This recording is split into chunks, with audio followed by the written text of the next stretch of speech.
Audiobook propiciado por Cristiane Batista, muito grata. O despertar pelos sonhos, a função dos sonhos, sonhos de angústia. Freud.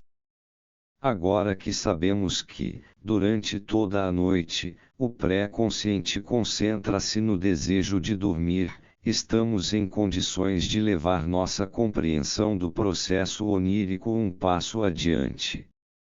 Mas resumamos primeiro o que aprendemos até agora. A situação é a seguinte: ou ficaram pendentes da atividade de vigília restos do dia anterior, e não foi possível retirar deles toda a catexia de energia, ou a atividade de vigília no decorrer do dia levou à excitação de um desejo inconsciente, ou ainda esses dois fatos coincidirão. Já examinamos as diversas possibilidades em relação a isso. O desejo inconsciente se liga aos restos diurnos e efetua uma transferência para eles. Isso pode acontecer no decurso do dia ou só depois de se estabelecer o estado de sono. Desperta então um desejo transferido para o material recente, ou um desejo recente, depois de suprimido, ganha vida nova ao receber um reforço do inconsciente. Este desejo procura ganhar acesso à consciência pela via normal tomada pelos processos de pensamento, através do PCs. Ao qual, na verdade, pertence em parte. Entretanto, choca-se com a censura, que ainda está ativa e a cuja influência então se submete. Nesse ponto, ele adota a distorção, cujo caminho já fora preparado pela transferência do desejo para o material recente. Até aí, ele está em via de se transformar numa ideia obsessiva, num delírio ou algo parecido, isto é, num pensamento intensificado pela transferência e distorcido em sua expressão pela censura. Seu avanço subsequente, porém, é detido pelo estado de sono em que se acha o pré-consciente. É provável que esse sistema tenha se protegido da invasão diminuindo suas próprias excitações.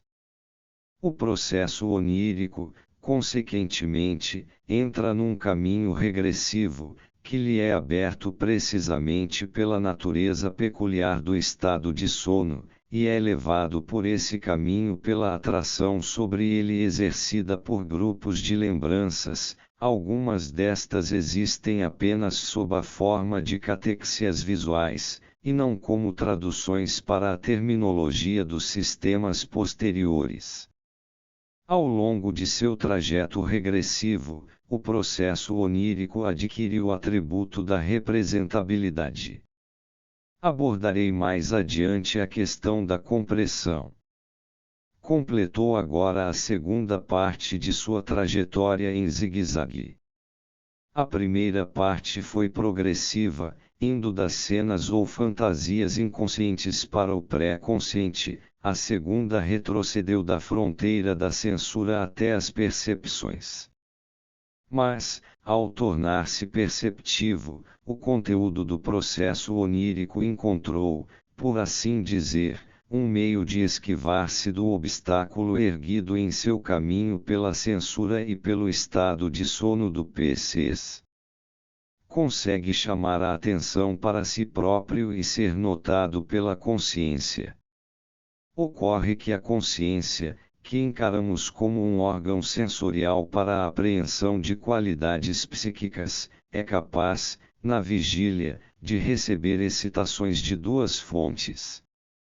Em primeiro lugar, pode receber excitações da periferia de todo o aparelho, do sistema perceptivo, e além disso pode receber excitações de prazer e desprazer, que se revelam como quase a única qualidade psíquica ligada às transposições de energia no interior do aparelho. Todos os outros processos dos sistemas, inclusive o PCs, carecem de qualquer qualidade psíquica e, desse modo, não podem ser objetos da consciência, exceto na medida em que trazem prazer ou desprazer à percepção. Somos assim levados a concluir que essas liberações de prazer e desprazer regulam automaticamente o curso dos processos de catequização. No entanto, para possibilitar desempenhos ajustados de forma mais delicada, depois tornou-se necessário tornar o curso das representações menos dependente da presença ou da ausência de desprazer. Para esse fim, o sistema PCs precisava ter qualidades próprias que pudessem atrair a consciência, e parece altamente provável que as tenha obtido ligando os processos pré-conscientes com o sistema mnêmico dos signos linguísticos, sistema este não desprovido de qualidade. Por intermédio das qualidades desse sistema, a consciência, que fora até então um órgão sensorial apenas para as percepções, tornou-se também um órgão sensorial para parte de nossos processos de pensamento. Assim, existem agora, por assim dizer, duas superfícies sensoriais, uma voltada para a percepção e a outra para os processos de pensamento pré-conscientes. Sou forçado a presumir que o estado de sono torna a superfície sensorial da consciência voltada para o PCs muito mais insuscetível à excitação do que a superfície voltada para os sistemas PCPT.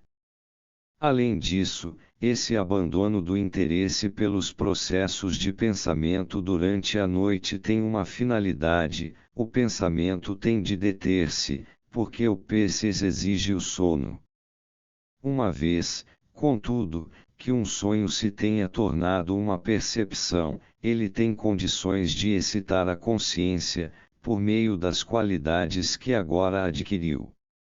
Essa excitação sensorial passa a desempenhar aquilo que constitui a sua função essencial, dirige parte da energia de catequização disponível no PCs para a atenção dada ao que está causando a excitação.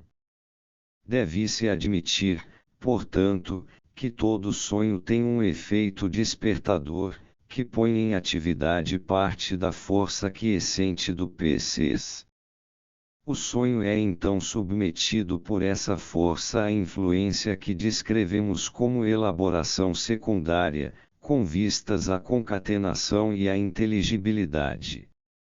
Em outras palavras, o sonho é tratado por ela tal como qualquer outro conteúdo perceptivo, é recebido pelas mesmas representações antecipatórias, na medida em que sua temática o permita. Quanto a haver uma direção nessa terceira parte do processo onírico, trata-se novamente de uma direção progressiva. Para evitar mal-entendidos, não deixa de ser oportuno dizer uma palavra sobre as relações cronológicas desses processos oníricos. Uma conjectura muito atraente foi formulada por Goblot, sem dúvida sugerida pelo enigma do sonho de Maury com a guilhotina. Ele procura mostrar que o sonho não ocupa mais que o período de transição entre o dormir e o despertar. O processo de despertar leva certo tempo, e durante esse tempo ocorre o sonho. Imaginamos que a imagem onírica final foi tão poderosa que nos compeliu a acordar, quando, a rigor, ela só foi poderosa assim porque, naquele momento, já estávamos a ponto de acordar. Un revise est un réveil qui commence. Já foi assinalado por Douglas que Goblot teria de desprezar muitos fatos para poder generalizar sua tese. Ocorrem sonhos dos quais não despertamos, por exemplo, alguns em que sonhamos estar sonhando. A partir do nosso conhecimento do trabalho do sonho, não podemos concordar que ele abranja apenas o período do despertar. Parece provável, ao contrário, que a primeira parte do trabalho do sonho já comece durante o dia, sob o controle do pré-consciente. Sua segunda parte, a modificação imposta pela censura, a atração exercida pelas cenas inconscientes e sua irrupção forçosa na percepção de certo transcorre ao longo de toda a noite e, nesse sentido, talvez estejamos sempre certos ao expressar a sensação de havermos sonhado a noite inteira, embora não saibamos dizer com o que. Mas parece-me desnecessário supor que os processos oníricos realmente sigam, até o momento de se tornarem conscientes, a ordem cronológica em que os descreve, que a primeira coisa a aparecer seja o desejo onírico transferido, seguindo-se então a distorção causada pela censura, depois a mudança regressiva de direção, etc.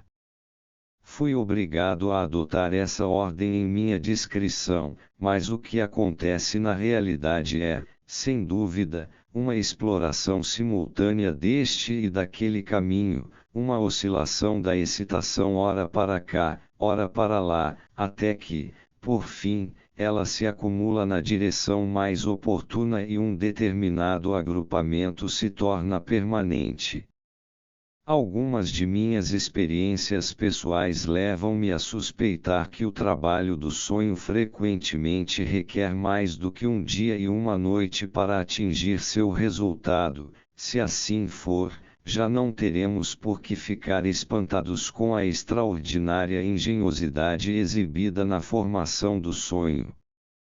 Em minha opinião, até a exigência de que o sonho se torne inteligível como evento perceptivo pode efetivar-se antes que o sonho atraia para si a consciência. Daí por diante, contudo, o ritmo é acelerado, pois nesse ponto o sonho é tratado da mesma maneira que qualquer outra coisa percebida. É como um fogo de artifício, que leva horas para ser preparado, mas se consome num momento. O processo onírico adquiriu agora, através do trabalho do sonho, intensidade suficiente para atrair para si a consciência e despertar o pré-consciente, quaisquer que sejam a duração e a profundidade do sono, ou então sua intensidade é insuficiente para conseguir isso e ele tem de permanecer em estado de alerta, até que, pouco antes do despertar, a atenção se torna mais móvel e vem a seu encontro.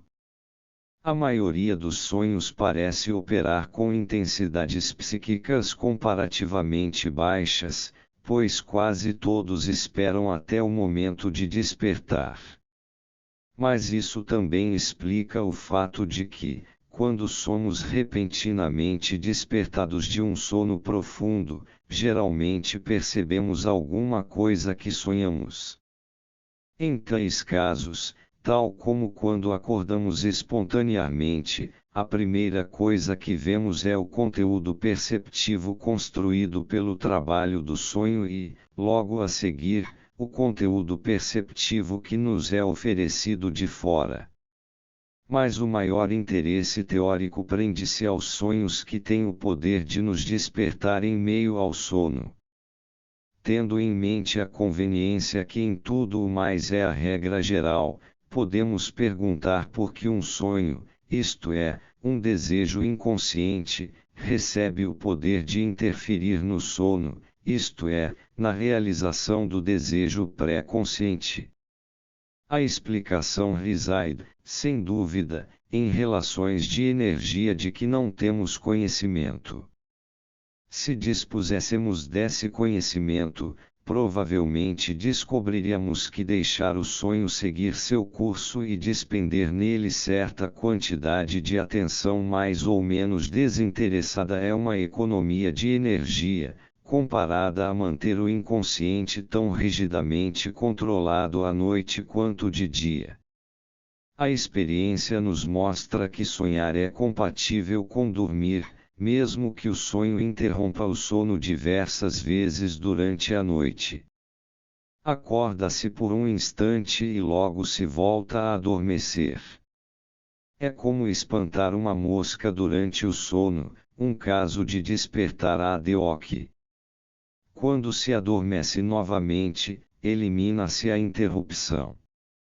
Como mostram exemplos tão familiares quanto o sono das mães que estão amamentando ou das amas de leite, a realização do desejo de dormir é inteiramente compatível com a manutenção de certo dispêndio de atenção em alguma direção específica.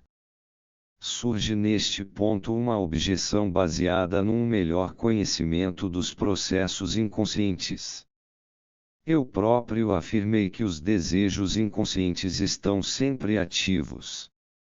Entretanto, apesar disso, eles não parecem suficientemente fortes para se tornarem perceptíveis durante o dia. Se, no entanto, enquanto prevalece o estado de sono, o desejo inconsciente mostrasse intenso o bastante para formar um sonho e com ele despertar o pré-consciente, por que faltaria essa intensidade depois de se ter tomado conhecimento do sonho? Não deveria ele continuar a repetir-se perpetuamente, tal como a incômoda mosca teima em voltar depois de ter sido espantada? Que direito temos nós de asseverar que os sonhos se livram da perturbação do sono? É a mais completa verdade que os desejos inconscientes permanecem sempre ativos. Representam caminhos que sempre podem ser percorridos, toda vez que uma quantidade de excitação se serve deles. Na verdade, um aspecto proeminente dos processos inconscientes é o fato de eles serem indestrutíveis. No inconsciente, nada pode ser encerrado, nada é passado ou está esquecido. Isso se torna muito claro ao estudarmos as neuroses, em especial a histeria.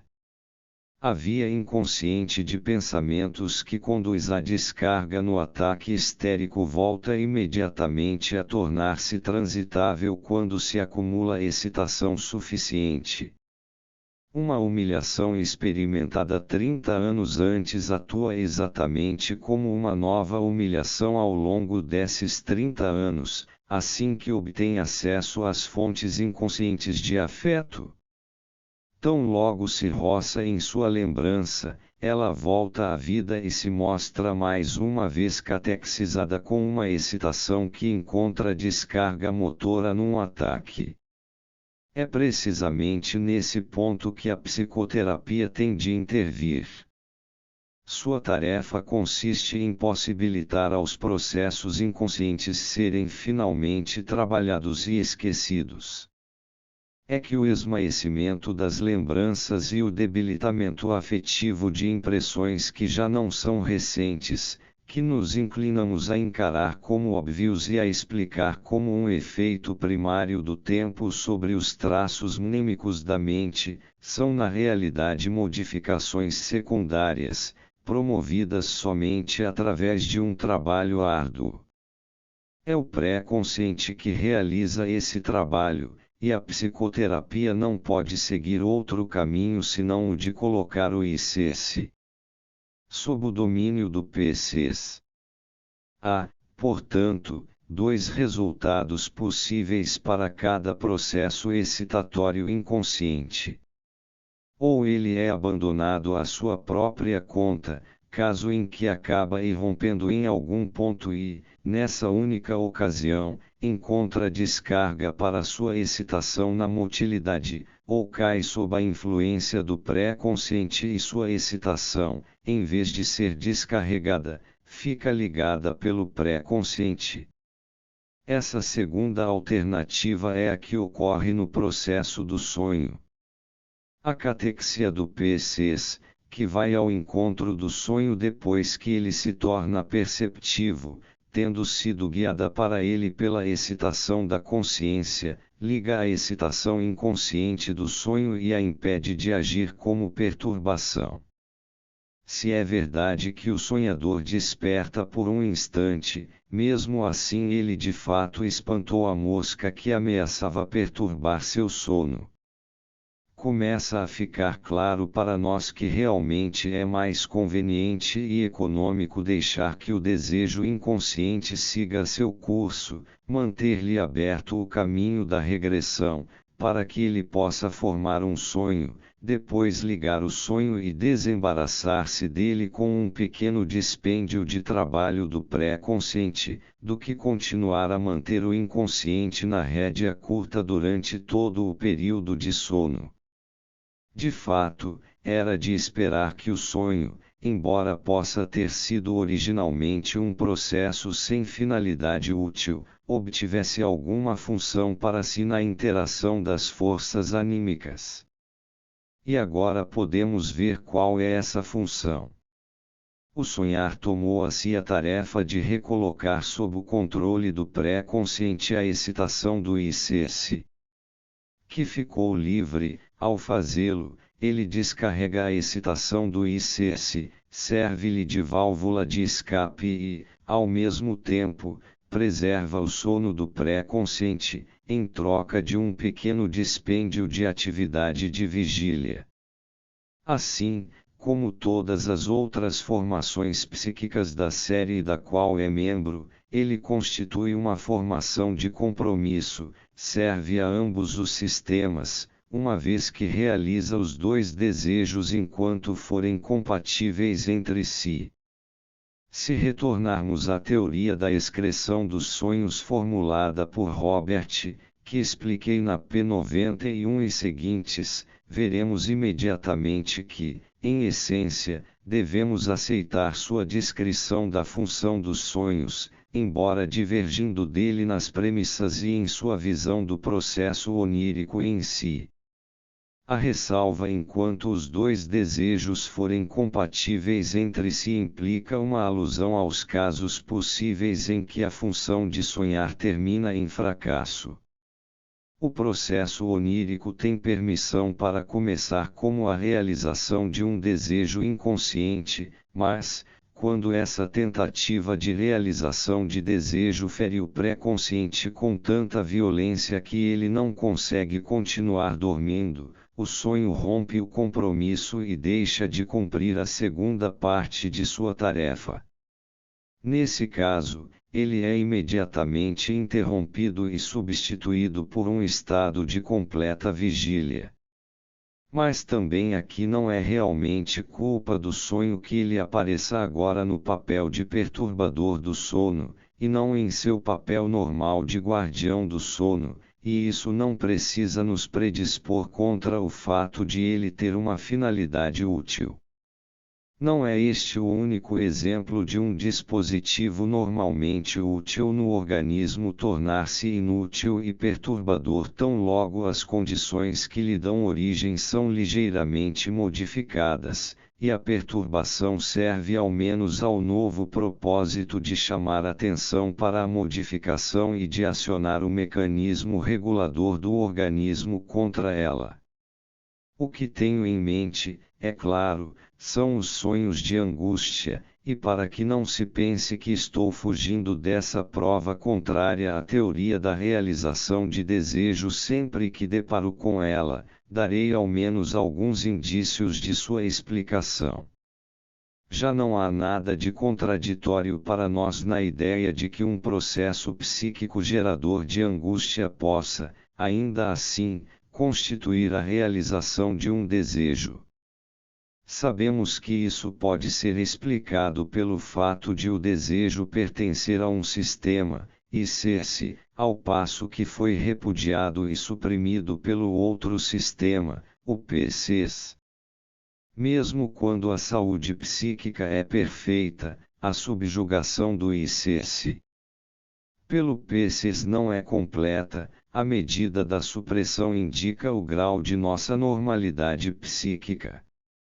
Os sintomas neuróticos mostram que os dois sistemas se encontram em conflito entre si, são o produto de um compromisso que põe termo ao conflito por algum tempo.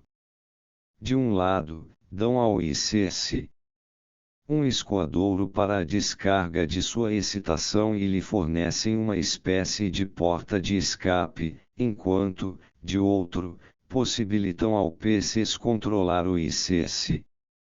Até certo ponto. É instrutivo considerar, por exemplo, a importância de uma fobia histérica ou de uma agorafobia. Suponhamos que um paciente neurótico seja incapaz de atravessar a rua sozinho, condição que temos toda a razão de encarar como um sintoma. Se eliminarmos esse sintoma, obrigando-o a praticar a ação de que se acredita incapaz, a consequência será um ataque de angústia, e de fato a ocorrência de um ataque de angústia na rua é, muitas vezes, a causa precipitante do desencadeamento de uma agorafobia. Vemos, portanto, que o sintoma foi formado para evitar uma irrupção da angústia. A fobia se ergue como uma fortificação de fronteira contra a angústia. Nossa discussão não pode ser levada adiante sem examinarmos o papel desempenhado pelos afetos nesses processos. Neste contexto, porém, só podemos fazer isso de modo imperfeito. Assim, presumamos que a supressão do ICS seja necessária, acima de tudo, porque, se o curso das representações no ICS corresse por sua própria conta, geraria um afeto que foi originalmente de natureza prazerosa, mas tornou-se desprazeroso depois de ocorrido o processo de recalque. O propósito, bem como o resultado da supressão, é impedir essa liberação de desprazer. A supressão se estende ao conteúdo de representações do ICS, já que a liberação de desprazer pode começar a partir desse conteúdo. Isso pressupõe uma suposição bastante específica quanto à natureza da geração do afeto. Ela é encarada como uma função motora ou secretória, e a chave de sua inervação reside nas representações do ICS. Graças ao domínio exercido pelo PCS, essas representações são, por assim dizer, sufocadas e inibidas de enviar impulsos que gerariam afeto. Desse modo, caso cesse a catexia do PCS, o perigo é que as excitações inconscientes liberem um tipo de afeto que, em decorrência do recalque já ocorrido, só pode ser vivenciado como desprazer, como angústia. Esse perigo se concretiza quando se permite que o processo onírico siga seu curso. As condições que determinam sua realização são que tenham ocorrido recalques e que impulsos desejosos suprimidos possam adquirir força suficiente. Esses determinantes, portanto, estão inteiramente fora da estrutura psicológica da formação dos sonhos. Não fosse o fato de nosso tema estar ligado à questão da geração de angústia pelo fator isolado da liberação do ICS. Durante o sono, eu poderia omitir qualquer discussão dos sonhos de angústia e evitar a necessidade de entrar, nestas páginas, em todos os aspectos obscuros que os cercam.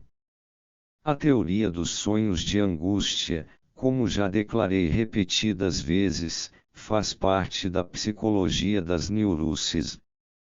Ela não nos diz respeito, uma vez indicado o seu ponto de contato com o tema do processo onírico.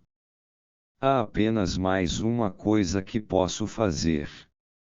Como afirmei que a angústia neurótica provém de fontes sexuais, posso submeter à análise alguns sonhos de angústia, a fim de revelar o material sexual contido em seus pensamentos oníricos. Tenho boas razões para deixar de lado, nesta discussão, os copiosos exemplos fornecidos por meus pacientes neuróticos, e para preferir citar alguns sonhos de angústia de pessoas jovens. Já se vão décadas desde que eu próprio tive um verdadeiro sonho de angústia, mas recordo-me de um que tive aos 6 ou 7 anos e submeti à interpretação cerca de 30 anos depois. Foi um sonho muito vívido, e nele vi minha querida mãe, com uma expressão peculiarmente serena e adormecida no rosto, sendo carregada para dentro do quarto por 2 ou 3 pessoas com bicos de pássaros, e depositada sobre o leito. Acordei aos prantos, gritando, e interrompi o sono de meus pais.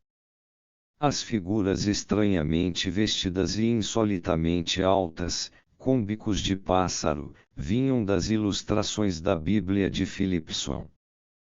Imagino que fossem deuses com cabeça de falcão de um antigo relevo de uma tumba egípcia.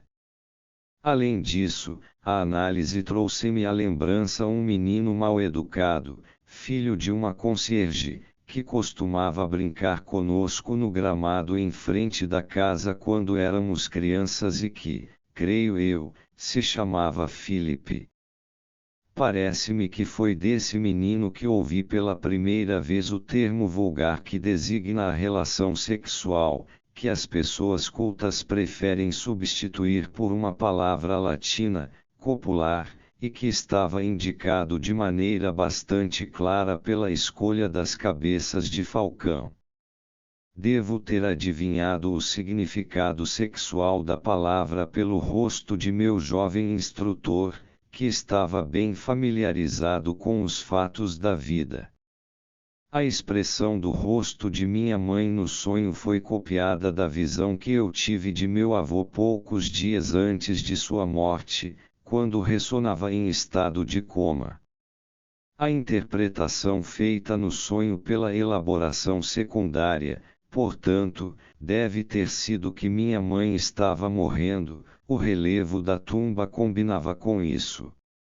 Despertei com uma angústia que não cessou enquanto não acordei meus pais. Lembro-me de ter me acalmado de repente, ao ver o rosto de minha mãe, como se precisasse ser assegurado de que ela não estava morta.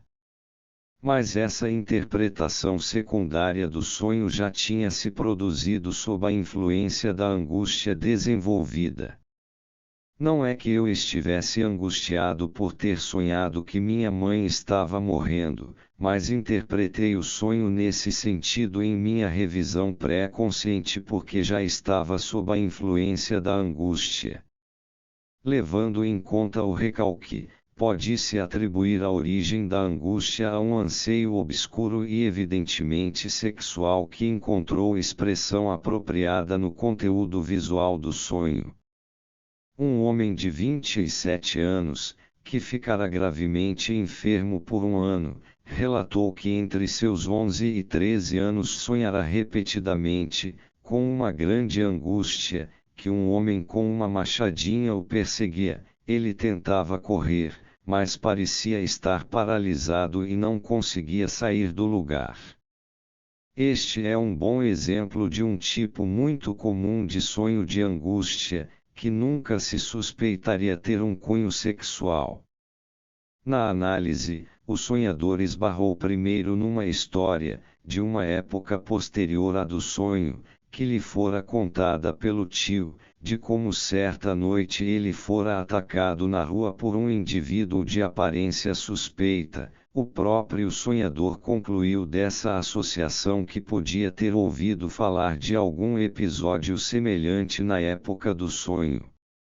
Com respeito à machadinha, lembrou-se que, por volta dessa época, machucara a mão com uma machadinha enquanto cortava lenha.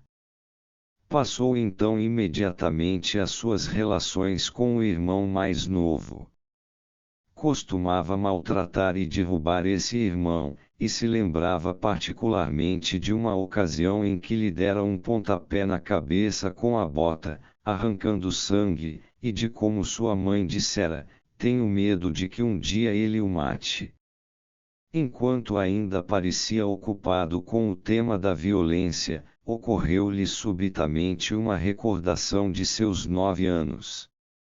Seus pais haviam chegado à casa tarde e tinham ido para a cama enquanto ele fingia estar dormindo. Pouco depois, ele ouviu sons ofegantes e outros ruídos que lhe pareceram estranhos, e pôde também vislumbrar a posição dos pais na cama. Outros pensamentos mostraram que ele havia traçado uma analogia entre essa relação de seus pais e sua própria relação com o irmão mais novo. Classificara o que havia acontecido entre seus pais sob o conceito de violência e luta e encontrara provas em favor dessa concepção no fato de ter frequentemente observado sangue na cama da mãe. A experiência cotidiana confirma, diria eu, que a relação sexual entre adultos se afigura a qualquer criança que a observe como algo estranho e que lhe desperta angústia. Expliquei essa angústia argumentando que o que está em jogo é uma excitação sexual com que a compreensão das crianças é incapaz de lidar, e que elas sem dúvida também repudiam por seus pais estarem envolvidos, assim, ela se transforma em angústia. Num período ainda mais primitivo da vida, as excitações sexuais dirigidas ao progenitor do sexo oposto ainda não depararam com o recalque e, como vimos, expressam-se livremente. Não hesitaria em dar a mesma explicação para as crises de terror noturno acompanhadas de alucinações, pavor nocturnos, que são tão frequentes nas crianças. Também nesse caso, só pode tratar-se de impulsos sexuais não compreendidos e que foram repudiados. A investigação provavelmente mostraria uma periodicidade na ocorrência dos ataques, uma vez que o aumento da libido sexual pode ser ocasionado não apenas por impressões excitantes acidentais, mas também por ondas sucessivas de processos espontâneos de desenvolvimento. Falta-me material suficiente baseado na observação para me permitir confirmar esta explicação. Aos pediatras, por outro lado, parece faltar a única linha de abordagem capaz de tornar inteligível toda essa classe de fenômenos, seja no aspecto somático, seja no aspecto psíquico. Não consigo resistir à tentação de citar um exemplo divertido de como os antolhos da mitologia médica podem fazer com que um observador deixe, por pouco, de compreender esses casos. Meu exemplo é extraído de uma tese sobre o pavor nocturnus, de autoria de De Becker, 1881, p. 66. Um menino de 13 anos, de saúde delicada, começou a mostrar-se apreensivo e sonhador. Seu sono tornou-se perturbado e era interrompido quase que semanalmente por graves ataques de angústia, acompanhados por alucinações. Ele guardava sempre uma recordação muito clara desses sonhos. Dizia que o diabo lhe gritava: "Agora te pegamos, agora te pegamos." Havia então um cheiro de piche e enxofre e sua pele era queimada pelas chamas. Ele despertava do sonho aterrorizado e de início não conseguia gritar. Quando recuperava a voz, podia-se ouvi-lo dizer claramente: "Não, não, eu não fiz nada", ou "por favor, não. Não vou fazer de novo", ou, às vezes, "Albert nunca fez isso." Depois, recusava-se a tirar a roupa, porque as chamas só o pegavam quando estava despido. Enquanto ainda estava tendo esses sonhos com o diabo, que eram uma ameaça à sua saúde, foi enviado para o campo. Lá, recuperou-se no prazo de 18 meses, e certa vez, quando já tinha 15 anos, confessou: "Os Aspars Elia Voer, mais J é provais continuellement des picotements et des sollicitations et as partes, à la fin, cela me enervait tant que plusieurs fois J pensé meditar par la fenêtre do doutor. Há realmente muito pouca dificuldade em inferir, que o menino tinha se masturbado quando era mais novo, que provavelmente o negara e que fora ameaçado com severos castigos por seu mau hábito, confronte com sua admissão, GNL ferais plus, e sua negativa, Albert N. A jamais feça, 2, que, com a chegada da puberdade, a tentação de se masturbar havia reaparecido, com as cócegas em seus órgãos genitais, mas, 3, que irrompera nele uma luta pelo recalque, a qual suprimirá sua libido e a transformará em angústia, e que esta havia tomado o lugar dos castigos com que outrora o haviam ameaçado. E agora vejamos as inferências de nosso autor, Ibidem, p. 69. As seguintes conclusões podem ser extraídas desta observação. 1. A influência da puberdade num menino de saúde delicada pode levar a um estado de grande fraqueza e resultar num grau considerável de anemia cerebral. 2. Essa anemia cerebral produz alterações do caráter, alucinações demonomaníacas e estados muito violentos de angústia noturna, e talvez também diurna. 3. A demonomania e as autorrecriminações do menino remontam às influências de sua educação religiosa, que o afetaram quando criança. 4. Todos os sintomas desaparecerão no decurso de uma visita relativamente prolongada ao campo, em decorrência do exercício físico e da recuperação das forças com a passagem da puberdade. 5. Talvez se possa atribuir uma influência predisponente sobre a gênese do estado cerebral do menino à hereditariedade e a uma antiga infecção sifilítica do seu pai. E aqui temos a conclusão final. News Evans V3 Set Observation Dens L Cadrides Deliris Apiretics de Inanition, car se est a L Ischemie cerebralic news ratations se et tant particulier.